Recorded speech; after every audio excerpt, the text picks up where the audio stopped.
Okay, we'll start the class.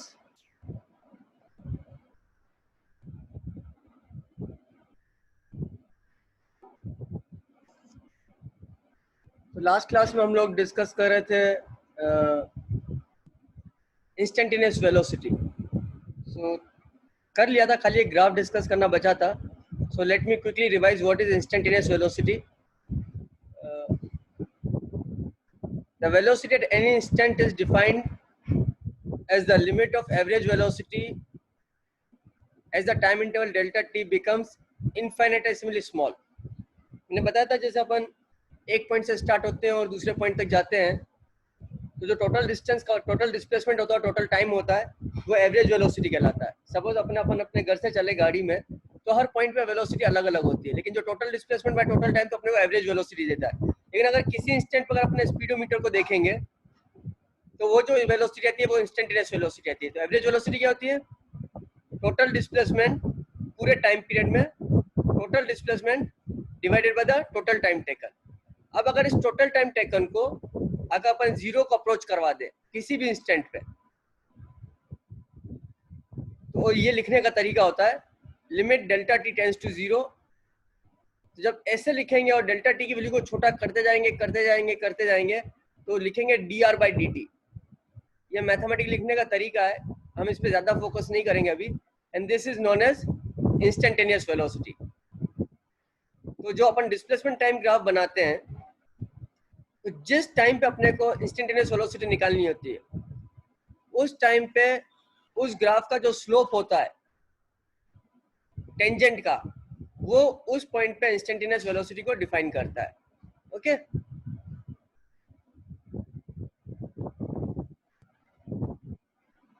और मैं इस ग्राफ को तुम लोग को लास्ट टाइम शेयर करता था क्लास में कि सपोज करो ये मेरा डिस्प्लेसमेंट टाइम ग्राफ है. Okay, I want to find out कि t 2 सेकंड पे उसकी वेलोसिटी कितनी है. तो मैंने दो पॉइंट सेलेक्ट किए ग्राफ पे, एक t 2 सेकंड सेलेक्ट किया, ये वाला पॉइंट, और एक ये वाला पॉइंट सेलेक्ट किया है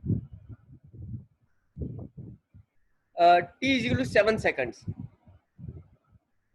ओके, सो t 2 सेकंड पे डिस्प्लेसमेंट 64 है, t 7 सेकंड पे डिस्प्लेसमेंट 784 है, जो भी ग्राफ है इस पे. तो टोटल डिस्प्लेसमेंट जो हो गया वो 2 से 7 तक 720 हो गया. Total displacement 720. Total time t 2 से लेके 5 तक कितना है? 5 सेकंड. 7 माइनस 2. तो इस लाइन का स्लोप कैसे निकालते हैं? अगर मैं ट्राइंगल कंप्लीट करूंगा देन tan थीटा इस परपेंडिकुलर अपॉन बेस, इससे मेरे पास स्लोप आ जाता है 720 डिवाइडेड बाय 5, जो कि delta S divided by delta T है, जो कि इस टाइम पीरियड की एवरेज वेलोसिटी हो जाती है. अब मैंने क्या बोला था, जब अपन डेल्टा टी को छोटा करते जाएंगे, यानी कि अपन इस पॉइंट को मूव करते जाए, यहाँ पे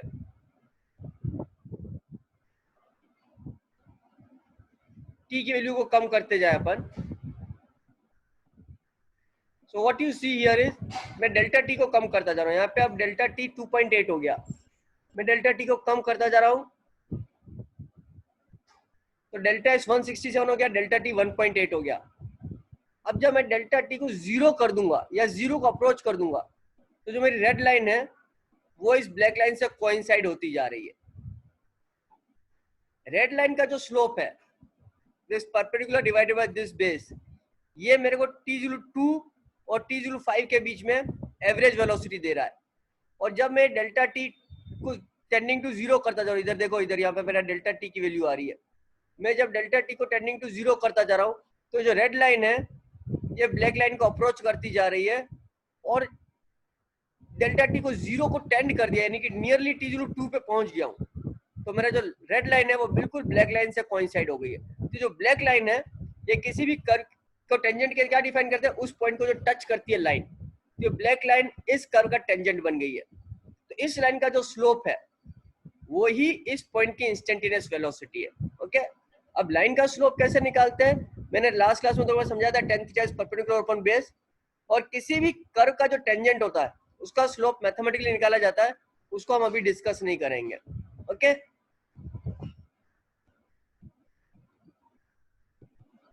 so now you understood that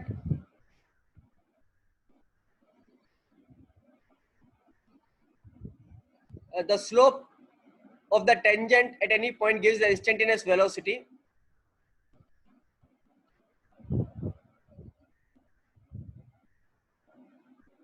And what is instantaneous speed? Instantaneous speed और instantaneous velocity दोनों का magnitude same होता है, because as delta t tends to 0, magnitude of displacement is equal to the distance traveled.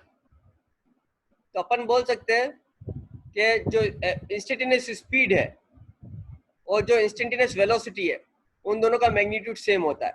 जब मैं dr/dt लिखता हूँ तो r जो है वो डिस्प्लेसमेंट को डिनोट करता है और s जो है वो अपना डिस्टेंस ट्रेवल को डिनोट करता है. तो when delta T tending to 0 तो डिस्प्लेसमेंट और डिस्टेंस ट्रेवल सेम हो जाता है. बाकी तो displacement is different from distance travel. Okay, so this finishes our velocity. तो अभी तक हम लोगों ने दो चीज पढ़ी है. एक तो हमने पढ़ा है डिस्प्लेसमेंट और डिस्टेंस ट्रेवल, और दूसरा हमने पढ़ा था वेलोसिटी. अब ये लास्ट पार्ट है एक्सीलरेशन का, और उसके बाद we will move to, that means we have finish all the parameters of the kinematics. हमने काइनेमेटिक्स के जो पैरामीटर्स डिफाइन किए थे वेरिएबल्स, वो कौन कौन से थे? Displacement and distance travelled, velocity and speed, acceleration and time. तो डिस्टेंस एंड डिस्प्लेसमेंट हो गया, वेलोसिटी एंड स्पीड हो गया, and now we are moving to acceleration. It is defined as the rate of change of velocity with time.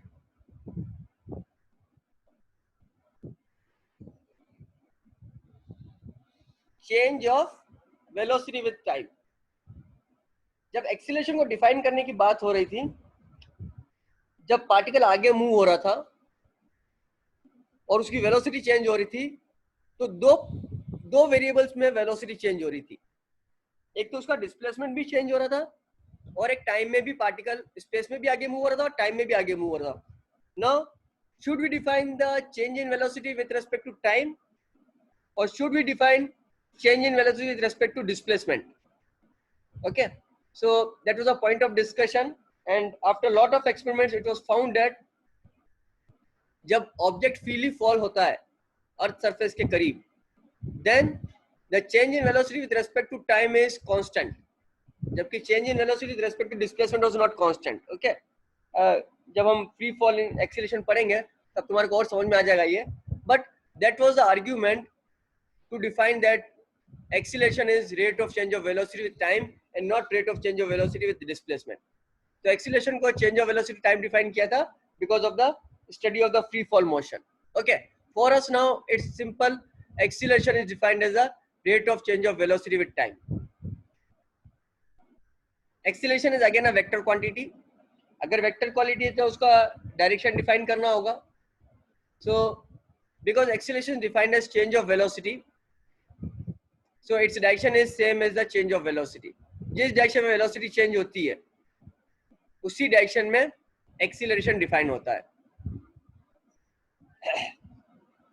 हम लोगों के लिए average acceleration बहुत कम काम में आएगा.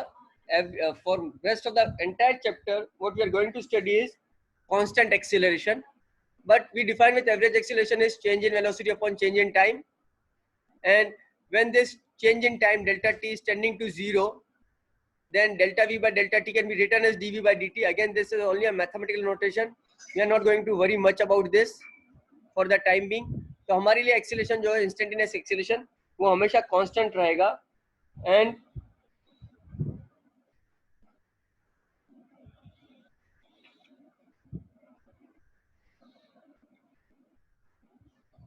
we'll be dealing with the kinematics equation only for the constant acceleration.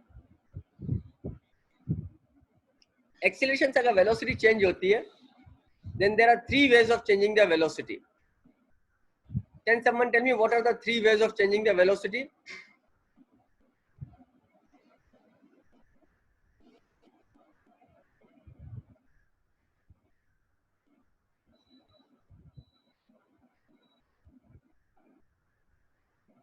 Okay, the first way is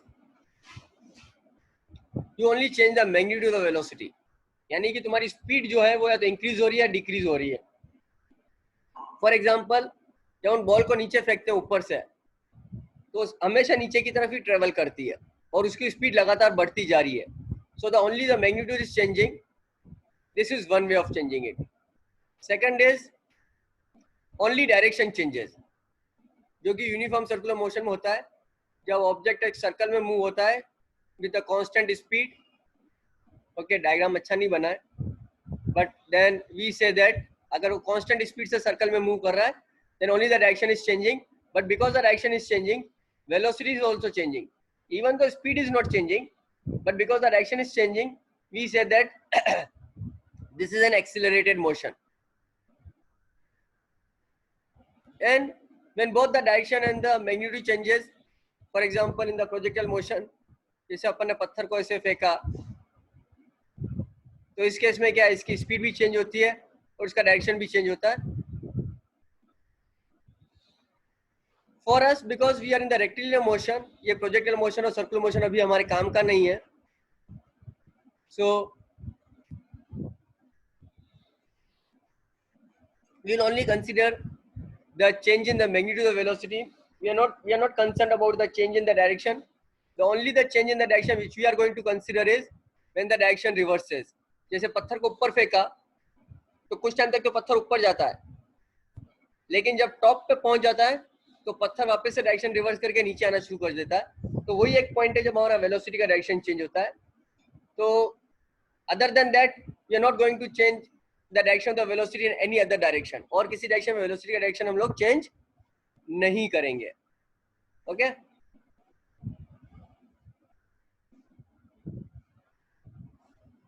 because acceleration is a vector quantity, तो we have to define sign convention. And because we are only in the rectilinear motion, तो हमारे पास सिर्फ एक ही line है जिसपे particle travel कर रहा है. या तो पॉजिटिव डायरेक्शन पॉजिटिव एक्सिस पे आगे की तरफ है, या वो नेगेटिव एक्सिस पे पीछे की तरफ है. ओके, तो उसका डिस्प्लेसमेंट भी एक्स एक्सिस पे है, उसकी वेलोसिटी भी एक्स एक्सिस पे है, और उसका एक्सीलरेशन डायरेक्शन भी एक्स एक्सिस पे ही है. So acceleration along positive x direction will be positive. इसका एक्सीलरेशन कैसे आएगा? किसी भी पार्टिकल को एक्सीलरेट तभी करोगे जब तुम उस पर फोर्स लगाओगे, राइट? तो अगर अपना फोर्स पॉजिटिव एक्स एक्सिस से डायरेक्शन पे लग रहा है तो एक्सीलरेशन पॉजिटिव होगा. अगर अपन वाई एक्सिस पे चूज करें मोशन को, तो अगर पॉजिटिव वाई एक्सिस के डायरेक्शन पे तो फोर्स पॉजिटिव होगा, यानी एक्सीलरेशन पॉजिटिव होगा. एक्सीलरेशन अगर negative x axis direction will B negative. इसका ये मतलब है अगर अपन फोर्स नेगेटिव डायरेक्शन में लगा रहे हैं तो एक्सीलरेशन को नेगेटिव बोलेंगे, और चाहे वो एक्स एक्सिस पे हो चाहे वाई एक्सिस पे हो. सो समझ में आ गया? अब अपन जो तुम लोगों ने 9th क्लास में पढ़ा है कि जब स्पीड बढ़ती है तो एक्सीलरेशन पॉजिटिव होता है, और जब स्पीड कम होती है तो एक्सीलरेशन नेगेटिव होता है. अब हम उस साइन कन्वेंशन को बिल्कुल भी यूज नहीं करेंगे. तुम उस साइन कन्वेंशन को भूल जाओ. हमारे लिए अब साइन कन्वेंशन ये है कि अगर हमारा एक्सीलरेशन पॉजिटिव डायरेक्शन में है एक्सिस के, यानी कि हमारा फोर्स एक्सिस में पॉजिटिव डायरेक्शन में लग रहा है, तो हम उसको बोलेंगे पॉजिटिव एक्सीलरेशन. और अगर हमारा एक्सीलरेशन नेगेटिव एक्स डायरेक्शन में है, या हम यूं बोले कि हमारा फोर्स नेगेटिव डायरेक्शन में लग रहा है, चाहे वो एक्स एक्सिस हो या वाई एक्सिस हो, तो हमारा एक्सीलरेशन नेगेटिव होगा. ओके, एक्सीलरेशन को डिफाइन कैसे किया था? Change in velocity with time. और एक्सीलरेशन डायरेक्शन कौन सा है? चेंज इन वेलोसिटी का डायरेक्शन है, यही मैंने बताया था अभी. सो डेल्टा टी तो हमेशा पॉजिटिव होता है, टाइम हमेशा इंक्रीज होता है. ध्यान रख लेना, नेचर में टाइम कभी भी डिक्रीज नहीं होता. हम कभी भी पास्ट में नहीं जाते हैं, हम हमेशा फ्यूचर में जाते हैं. So delta T will always be positive. इसका मतलब ए का साइन जो होगा वो साइन ऑफ डेल्टा वी होगा. अगर डेल्टा वी पॉजिटिव है तो ए पॉजिटिव है, और डेल्टा वी नेगेटिव है तो ए नेगेटिव है. Is this clear? Is this clear? Now I am going to apply this rule. The sign of A will be the sign of delta V. So if delta V is positive, A will be positive. If delta V is negative, A will be negative. We will wipe out our old convention जहाँ पे speed increase होती थी तो acceleration positive होता था, और जब speed decrease होती थी जिसको तुम लोग डी एक्सीलरेशन बोलते थे तो एक्सीलरेशन नेगेटिव होता. उस साइन कन्वेंशन को आप भूल जाओ. क्लियर है? ओके, सो ये टेबल है, t0 पे वेलोसिटी 0 है, t 1 सेकंड पे वेलोसिटी 10 मीटर पर सेकंड हो गई, तो चेंज इन वेलोसिटी कितनी हो गई? Change is always defined as final minus initial.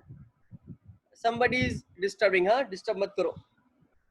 Change is always defined as final minus initial. तो 1 सेकंड पे अगर वेलोसिटी 10 होगी तो चेंज कितना है? +10.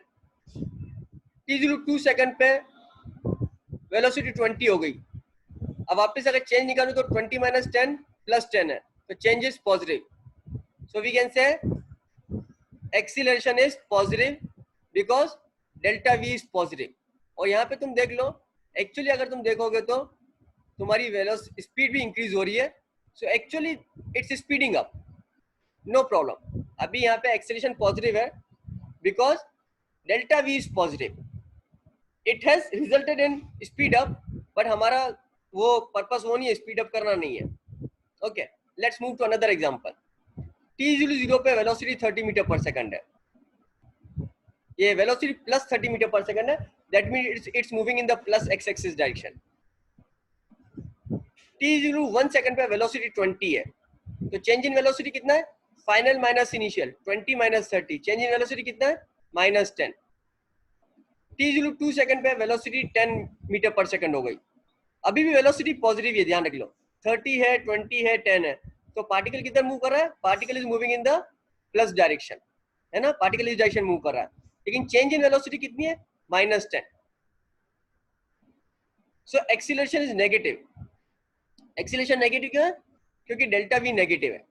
और यहाँ पे अगर तुम देखो तो स्पीड कम हो रही है, 30 से 20 हो रही है, 20 से 10 हो रही है, तो this is speed down. Okay, so अभी क्या हो रहा है? दो दो दो दो बातें मैंने तुम्हारे को बताई. One was speed up and one was speed down, but we are not worried about speed up and speed down. हम खाली डेल्टा वी का साइन देख रहे हैं. अगर डेल्टा वी पॉजिटिव है तो एक्सीलरेशन पॉजिटिव है, अगर डेल्टा वी नेगेटिव तो एक्सीलरेशन नेगेटिव है. Let's move to another slide. t0 पे वेलोसिटी -30 है. -30 का क्या मतलब है? It's moving in the negative x direction और नेगेटिव डायरेक्शन, यानी कि इस बार जो हमने मोशन लिया है वो इस डायरेक्शन में लिया है. ओके, फिर t0 1 सेकंड पे वेलोसिटी -20 हो गई.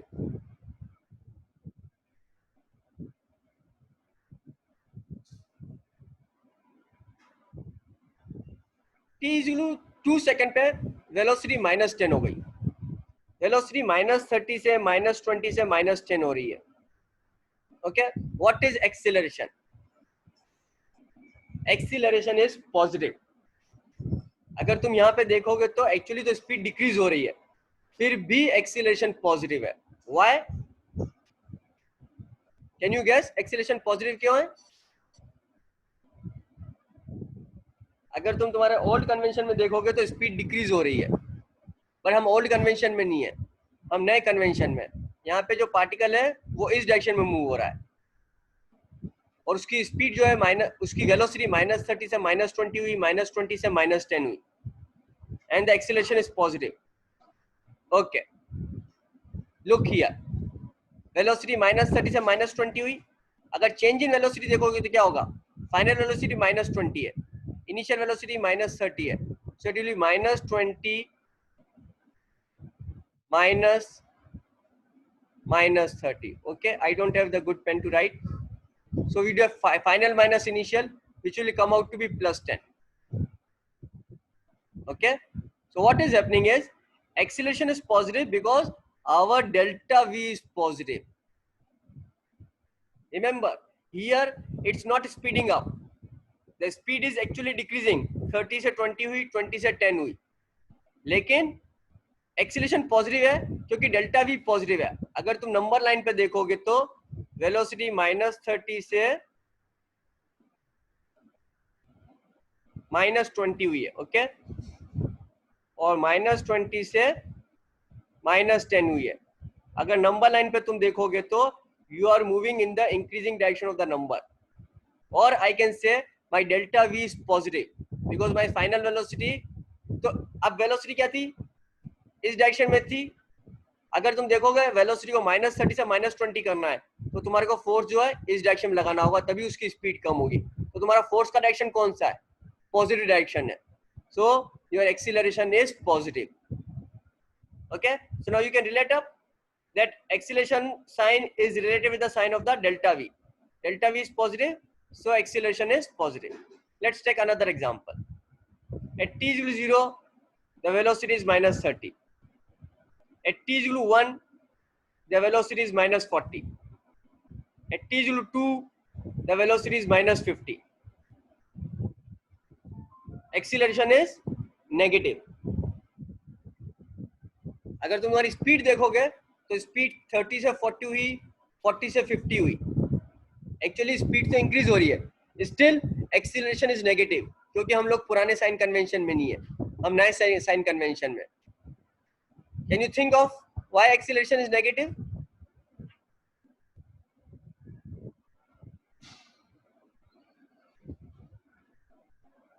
Delta we. Exactly, delta we. If you look at this, velocity -30 से -40 हुई। If I find out change in velocity, it will be -40, which is my final velocity, minus my initial velocity, which is -30,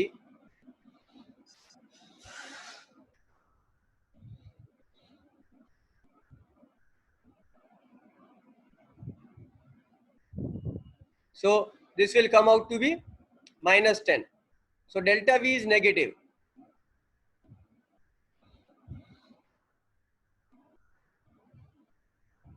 Because delta v is negative, acceleration is negative, क्योंकि हमारा sign acceleration का किसका sign है? Delta we का sign है। So delta we, and remember here कि मैंने वापस बोल दिया, now this is speeding up, this is speeding up, लेकिन क्या है, अपनी वेलोसिटी किस डायरेक्शन में? नेगेटिव डायरेक्शन में। स्पीड अप करने के लिए अपने को फोर्स किस डायरेक्शन में लगाना पड़ेगा? नेगेटिव डायरेक्शन में लगाना पड़ेगा।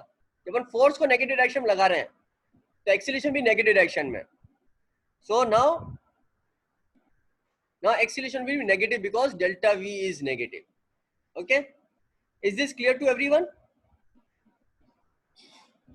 तो जो मैंने चार पीछे एग्जांपल दिए थे, उन चारों एग्जांपल को मैं इस टेबल में इजीली समराइज कर सकता हूं। अगर वेलोसिटी पॉजिटिव है जब वो प्लस डायरेक्शन में मूव कर रहा था, और दूसरा था वेलोसिटी नेगेटिव है जब वो नेगेटिव डायरेक्शन में मूव कर रहा था।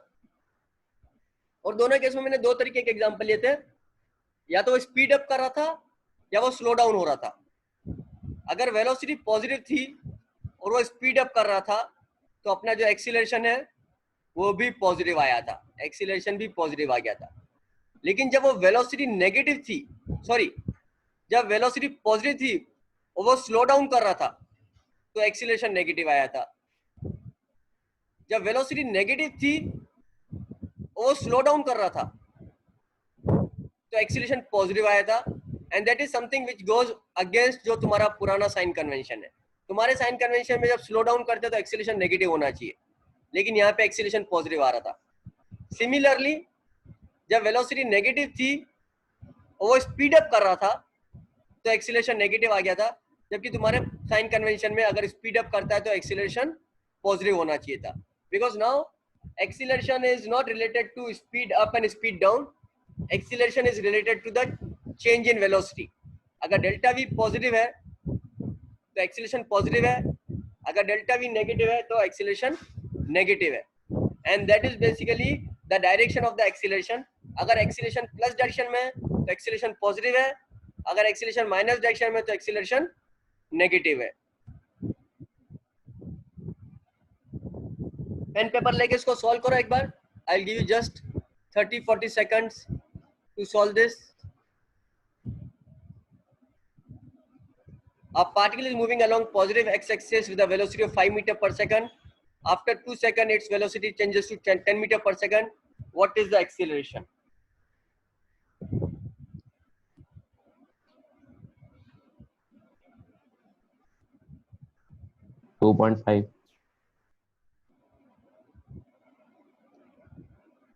ओके गुड, कुछ बच्चों ने मेरे को चैट पे रिप्लाई कर दिया है.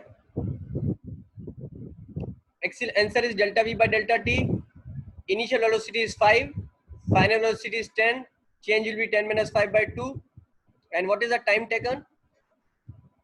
Sorry, so acceleration plus 2.5. This was the example when the particle is moving in the positive direction and speeding up. Okay. Now next question. A particle is moving in the positive x-axis with the velocity of 5 meter per second. If in 2 seconds its velocity changes to 3 meter per second, what is the acceleration? You can either speak up or you type in the chat. -1.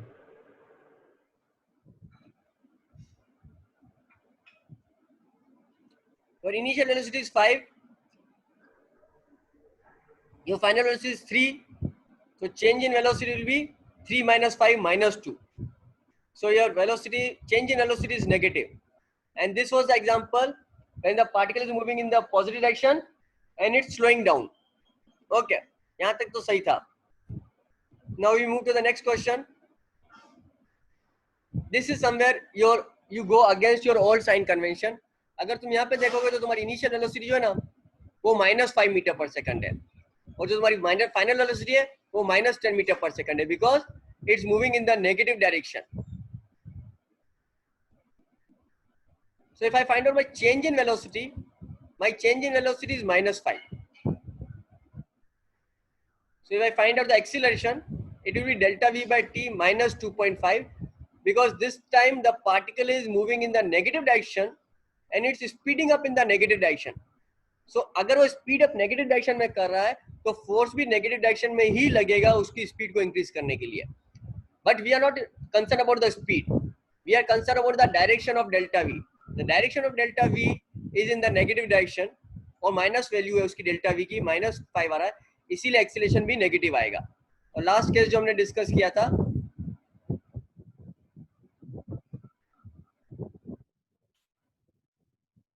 Initial speed है 5, final speed है 3, but अगर velocity देखेंगे तो initial velocity -5 है और final velocity -3 है. Now this is the example where the particle is moving in the negative direction and it's slowing down. Initial velocity is -5, final velocity is -3. If you find out the change in velocity, the change in velocity is +2. सबको समझ में आ रहा है मैं क्या बोल रहा हूँ? ज्यादा स्पीड से तो नहीं चलिए class. Anyone having any problem?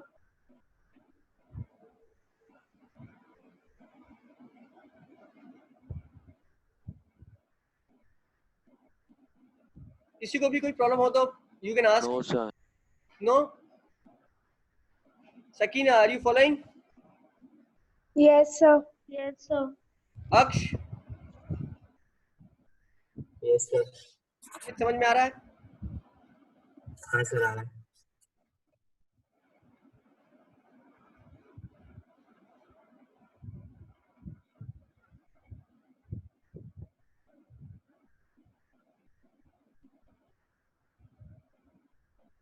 Okay, so acceleration will be positive here. This slide I will cover in the next class. हम लोग इसी स्लाइड पे रुक जाएंगे अभी.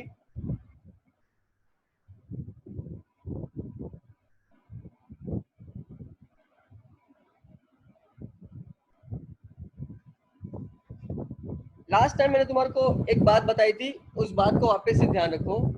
हमने position time graph accelerated motion के लिए बनाया था.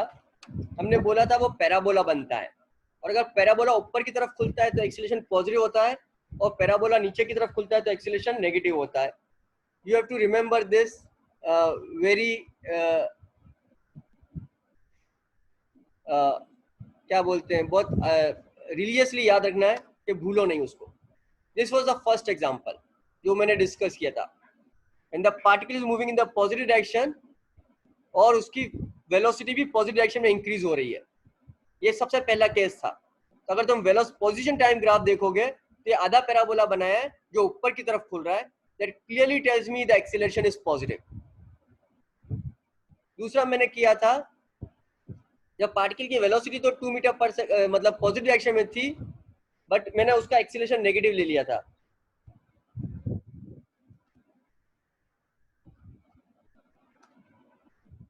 अब तुम देख लो, पार्टिकल पॉजिटिव डायरेक्शन मूव कर रहा था और उसकी वेलोसिटी कम हो रही थी, स्पीड कम हो रही थी, इट वाज स्लोइंग डाउन, तो उसका एक्सीलरेशन नेगेटिव है। और अगर तुम देख लो यहाँ पे मैंने आधा पैराबोला बनाया, अगर मैं इसको पूरा करूंगा ना तो पैराबोला नीचे की तरफ खुल रहा है। तो just remember this graph, 50% of question से ज्यादा क्वेश्चन जो है ना एग्जाम में ग्राफ पे आते हैं, और वो भी सिर्फ position time graph with velocity, either velocity constant और वेलोसिटी इंक्रीजिंग और velocity decreasing, that is acceleration is positive और एक्सीलरेशन इज नेगेटिव। बस ये 4 ही ग्राफ है जो अभी अपने को काम में आएंगे। तीसरा अपन ने लिया था कि velocity is in the negative direction, velocity was in the negative direction and acceleration also in the negative direction। अभी देख लो, वेलोसिटी नेगेटिव डायरेक्शन में थी और नेगेटिव डायरेक्शन में वो स्पीड अप कर रहा था, पर फिर भी एक्सीलरेशन नेगेटिव था क्योंकि डेल्टा वी जो था वो नेगेटिव था। अगेन दिस पैराबोला को अगर मैं कंप्लीट करूं तो नीचे की तरफ खुल रहा है, so this is a graph for the negative acceleration. और लास्ट में मैंने कवर किया था जब मेरी वेलोसिटी तो नेगेटिव डायरेक्शन में थी लेकिन मेरा एक्सीलरेशन पॉजिटिव था, यानी कि वो स्लो डाउन हो रहा था एक्चुअली, लेकिन डेल्टा वी पॉजिटिव आ रहा था। अब तुम देखो यहाँ पे जो पैराबोला है ऊपर की तरफ खुल रहा है, एक्सीलरेशन इज पॉजिटिव। ओके, मैंने बहुत क्विकली 4 ग्राफ तुम्हारे को बता दिए, हो सकेगा तो नेक्स्ट क्लास में हम चारों ग्राफ को एक साथ वापस से देख लेंगे। But you have to remember कि ये चारों ग्राफ वही है जो चार एक्सीलरेशन के केसेस मैंने तुम्हारे को बताए हैं, या 4 सवाल मैंने तुम्हारे को अलग से करवाए थे। मैंने सिर्फ 4 केस कंसीडर किए हैं, moving along the positive direction with positive acceleration and negative acceleration, and moving along the negative direction with positive negative acceleration and positive acceleration. अब इसके तो फिर बहुत सारे केसेस बना सकते हो तुम, है ना। तुम पहले एक्सीलरेट करो फिर डी एक्सीलरेट करो, तुम पहले इनिशियल वेलोसिटी को पॉजिटिव रखो बाद में वेलोसिटी को नेगेटिव कर दो, तुम इनिशियली नेगेटिव डायरेक्शन मूव करो बाद में पॉजिटिव डायरेक्शन में मूव करो, या तुम इनिशियली पॉजिटिव डायरेक्शन मूव करो बाद में नेगेटिव डायरेक्शन में मूव करो। There are all the possible combinations, और इन सारे पॉसिबल कॉम्बिनेशन में तुम्हारे पास या तो पार्टिकल रेस्ट पे होगा या पार्टिकल यूनिफॉर्म मोशन में होगा यानी कि उसकी वेलोसिटी कांस्टेंट होगी, या पार्टिकल कांस्टेंट एक्सीलरेशन से मूव करेगा जहां पे वेलोसिटी टाइम ग्राफ जो स्ट्रेट लाइन आएगा। ओके, एग्जाम में इसके अलावा कोई सवाल नहीं आएगा, यानी पोजीशन टाइम ग्राफ जो है तुम्हारा या तो वो straight line parallel to X axis होगा, या वो इंक्लाइन लाइन होगा, या वो पैराबोला बनेगा जिसमें पैराबोला या तो ऊपर खुलेगा या नीचे खुलेगा। ओके, इसके अलावा और कोई केस नहीं होगा। Is this clear? Any doubt in this? इसको बहुत अच्छे से डाइजेस्ट कर लो, हम ग्राफ की थोड़ी और प्रैक्टिस करेंगे क्योंकि ग्राफ के बहुत अच्छे क्वेश्चंस आते हैं एग्जाम में, बट लिमिटेड है। पोजीशन टाइम ग्राफ का जो ग्राफ है वो या तो पैराबोला होगा या कोई इंक्लाइन लाइन होगी स्ट्रेट, या पैरेलल लाइन होगी। सपोज कर लो मैं इसको एक्सीलरेशन को 0 कर दूंगा तो ये position time graph straight line हो जाएगा, यानी कि कांस्टेंट वेलोसिटी हो गई। और अगर मैं वेलोसिटी को 0 कर दूंगा, यहाँ पे मैं कुछ पोजीशन दूसरी ले लेता हूँ, तो ये पोजीशन टाइम ग्राफ हो जाएगा। तो या तो position time graph straight line जो कि रिप्रेजेंट कर रहा है कि पार्टिकल एट रेस्ट है, या पोजीशन टाइम ग्राफ ये वाली स्ट्रेट लाइन जो रिप्रेजेंट करना है कि पार्टिकल यूनिफॉर्म मोशन में कांस्टेंट वेलोसिटी से मूव कर रहा है, या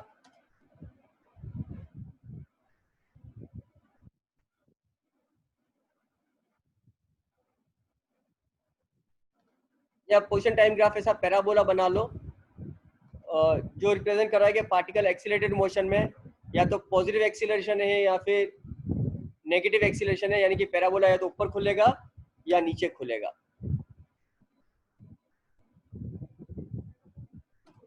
ओके, सो ये पैराबोला ऊपर खुलना और पैराबोला नीचे खुलना, स्ट्रेट इंक्लाइन लाइन या straight line parallel to the axis, accelerated motion है, यूनिफॉर्म मोशन है या पार्टिकल रेस्ट पे है। पोजीशन टाइम ग्राफ में इस 3 के अलावा कोई कर्व नहीं बनेगा, कोई ग्राफ नहीं बनेगा और सारे सवाल इन 3 ग्राफ में जाके खत्म हो जाते हैं। अगर ये 3 ग्राफ को तुम अच्छे से समझ लो और याद कर लो तो सारे सवाल तुम लोग इजीली कर सकते हो।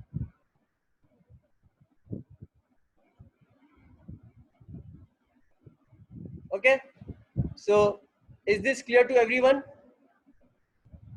कोई डाउट है कि आज की क्लास में?